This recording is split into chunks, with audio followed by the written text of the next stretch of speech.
విధవరాల పక్షంగా దేవుడు ఉన్నాడు. ఆ స్త్రీ పక్షంగా నేను వేచమాడతానని చెప్పేది ఒక్క పరిశుద్ధ గ్రంథంలో ఉన్నటువంటి నిజమైనటువంటి దేవుడు ఒక్కడే. ఈ బైబిల్లో విధవరాలని ఆదరించినట్లుగా, విధవరాలను గణపరిచినట్లుగా ఇక ఏ పుస్తకాల్లో గాని ఏ మతాల్లో గాని లేదు.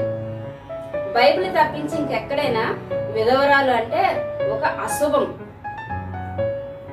విధవరాలంటే ఒక కీడు, విధవరాలంటే నష్టము. మరి విధవరాలంటే స్త్రీ కాదా?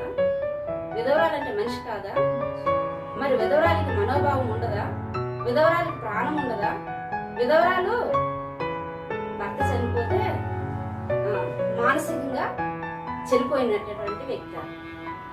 మరి ఇది స్త్రీని అవమానపరిచే విధానం కాదా? మనం ఆలోచించాలి. ఇది స్త్రీని అవమానపరిచే విధానం కాదా? ఆనాది కాలం నుండి ఈనాటి వరకు కూడా స్త్రీ గాని ఒక విధవరాలు అయితే ఇక ఆ స్త్రీకి జీవితమే లేదు. అంతగా అవమానిస్తున్నారు మీరు.